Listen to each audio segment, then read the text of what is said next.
bell Hari ini, notification saya or sangat subscribe. bersemangat untuk membahas topik yang mungkin tidak selalu nyaman, namun penting untuk pertumbuhan pribadi kita. Apakah pernah terlintas di pikiran kalian, mengapa beberapa orang terlihat kuat dan percaya diri, sementara yang lain terlihat rapuh dan lemah? Apakah kalian merasa bahwa ada kebiasaan tertentu yang mungkin kita lakukan tanpa menyadari, namun dapat secara signifikan memengaruhi cara orang melihat dan merespons kita? Nah, inilah yang akan kita eksplorasi bersama hari ini. 5 hal yang membuatmu terlihat lemah. 1. Ketergantungan pada orang lain. Ketergantungan pada orang lain seringkali menjadi jebakan yang menghambat perkembangan pribadi kita. Mari kita selami lebih dalam mengapa perilaku ini dapat membuat kita terlihat lemah. Seringkali, dalam hubungan interpersonal, kita merasa nyaman saat bergantung pada orang lain. Mungkin itu adalah pasangan hidup, keluarga, atau teman dekat. Namun, ketika ketergantungan ini melebihi batas sehat, kita bisa kehilangan independensi dan kendali atas hidup kita. Ketergantungan pada orang lain menciptakan pola di mana kebahagiaan atau keberhasilan kita tergantung pada respons atau kehadiran orang lain. Ini menciptakan ketidakseimbangan kuasa dalam hubungan dan dapat membuat kita terlihat lemah di mata orang lain. Seseorang yang terlalu bergantung pada pasangan hidup, misalnya, mungkin menempatkan harapannya pada pasangan untuk menyediakan kebahagiaan dan kepuasan hidup. Ketika harapan ini tidak terpenuhi, mereka merasa hancur dan kehilangan arah. Kondisi ini membuat mereka terlihat tidak mandiri dan kurang mampu menghadapi tantangan hidup. Ketergantungan yang berlebihan mencerminkan ketidakmampuan kita untuk mandiri dan mengelola kehidupan kita sendiri. Orang-orang yang terus-menerus mencari dukungan eksternal tanpa upaya untuk membangun kemandirian terlihat seperti individu yang tidak memiliki kontrol atas kehidupan mereka. Bagaimana kita dapat mengatasi ketergantungan pada orang lain? Pertama, penting untuk meningkatkan kesadaran diri. Pahami alasan di balik ketergantungan ini dan refleksikan apakah kita benar-benar membutuhkan dukungan eksternal atau bisa mengatasi situasi sendiri. Selanjutnya, jalin kemandirian. Mulailah dengan tanggung jawab kecil dan terus bergerak maju. Bangun kepercayaan diri dengan menghadapi tantangan tanpa terlalu mengandalkan orang lain. Ini bukan tentang menolak bantuan, tetapi tentang menemukan keseimbangan yang sehat antara ketergantungan dan kemandirian.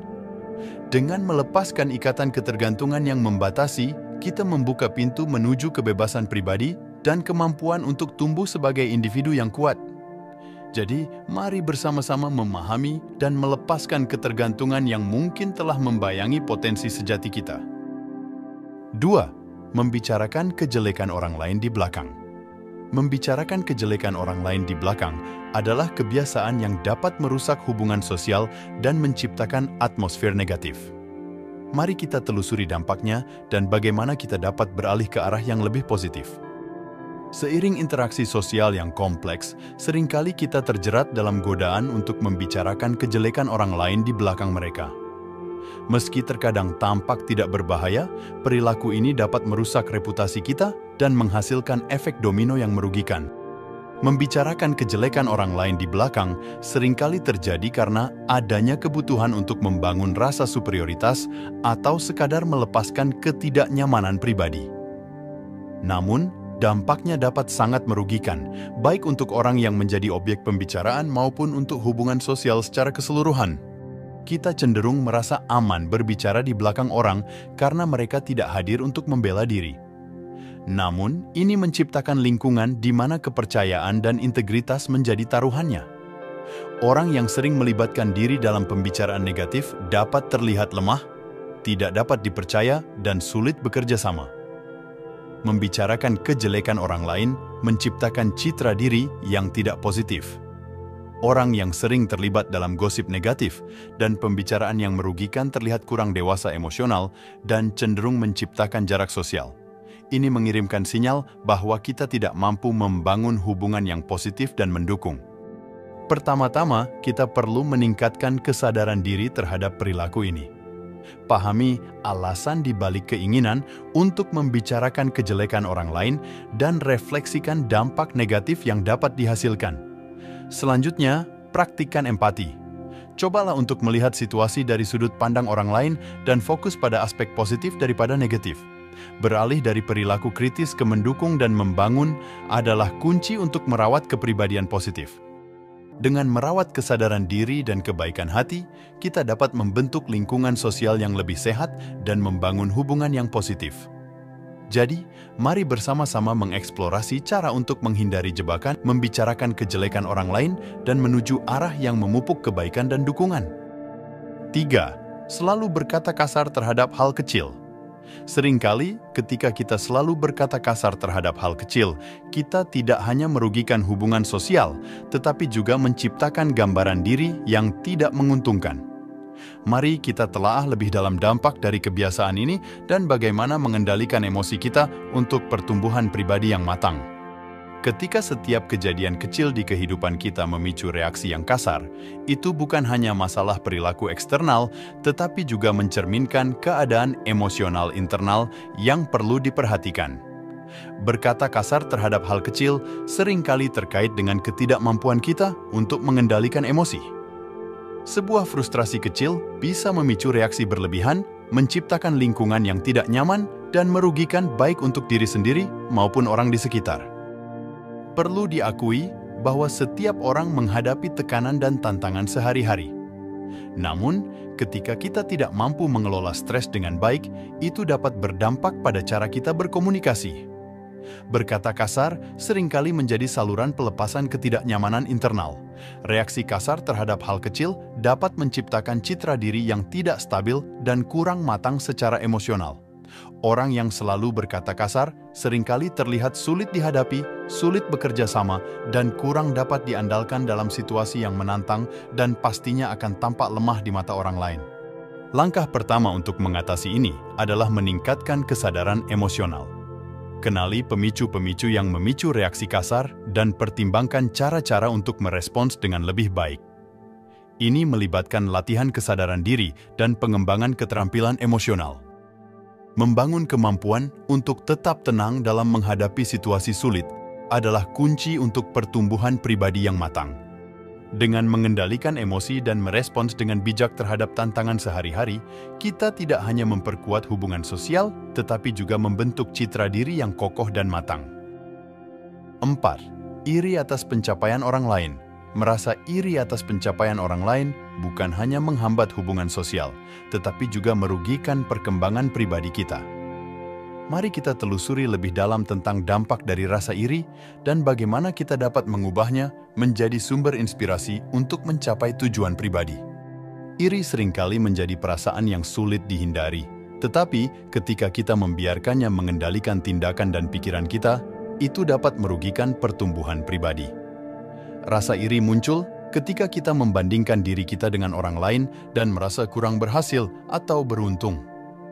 Seringkali ini bukanlah masalah terhadap orang lain, tetapi perasaan ketidakpuasan dengan diri sendiri yang memicu reaksi ini.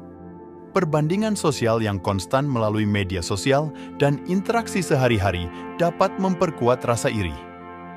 Melihat pencapaian orang lain seringkali menjadi cermin yang memperjelas ketidakpuasan kita terhadap kehidupan kita sendiri. Ketika kita membiarkan rasa iri menguasai pikiran dan tindakan kita, itu menciptakan atmosfer negatif di sekitar kita. Orang yang terus-menerus merasa iri seringkali terlihat tidak bisa merasakan sukacita untuk keberhasilan orang lain dan dapat memancarkan energi negatif. Untuk mengatasinya, pertama-tama kita perlu mengubah paradigma kita terhadap rasa iri. Alihkan fokus dari perbandingan dengan orang lain ke peningkatan diri sendiri. Gunakan rasa iri sebagai motivasi untuk mencapai tujuan pribadi, bukan sebagai hambatan. Selanjutnya, kembangkan apresiasi terhadap pencapaian orang lain. Sadari bahwa setiap orang memiliki perjalanan sendiri dan keberhasilan seseorang tidak mengurangi peluang atau potensi kita sendiri. Dengan mengelola rasa iri secara positif, kita tidak hanya membuka pintu untuk pertumbuhan pribadi yang lebih besar, tetapi juga menciptakan lingkungan yang positif di sekitar kita. Jadi, mari bersama-sama menjelajahi cara-cara untuk mengubah rasa iri menjadi sumber inspirasi untuk mencapai keberhasilan pribadi. 5. Tidak bisa menepati janji. Gagal menepati janji bukan hanya merugikan hubungan sosial, tetapi juga menciptakan citra diri yang tidak dapat diandalkan. Mari kita telaah secara mendalam tentang dampak dari ketidakmampuan menepati janji dan bagaimana kita dapat membangun integritas serta kredibilitas diri. Menepati janji bukan hanya kewajiban sosial, tetapi juga mencerminkan karakter seseorang. Ketika kita tidak dapat dipercaya untuk menepati janji, itu dapat merugikan hubungan dan merusak reputasi kita. Mari kita bahas mengapa hal ini terjadi dan bagaimana kita dapat mengubahnya. Gagal menepati janji bisa disebabkan oleh berbagai faktor, seperti kurangnya pengelolaan waktu, kurangnya komitmen, atau bahkan kurangnya rasa hormat terhadap orang lain. Apapun penyebabnya, dampaknya bisa sangat merugikan. Ketidakmampuan menepati janji seringkali berakar dari kurangnya tanggung jawab terhadap komitmen kita sendiri.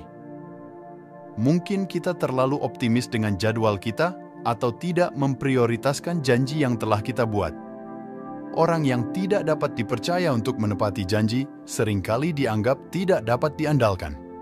Ini dapat menciptakan ketidakpastian di sekitar kita, dan orang-orang mungkin ragu untuk bergantung pada kita dalam situasi penting. Tentu, orang yang seperti ini akan tampak lemah di mata orang lain. Untuk mengatasinya, pertama-tama kita perlu meningkatkan keterampilan manajemen waktu. Pahami keterbatasan kita dan berkomitmenlah hanya pada janji yang dapat kita penuhi. Ini melibatkan realistis dalam mengatur prioritas dan menyusun jadwal. Selanjutnya, pertimbangkan untuk berkomunikasi secara jelas.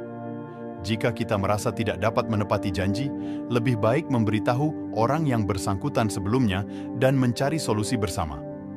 Komunikasi terbuka dapat membantu membangun kepercayaan.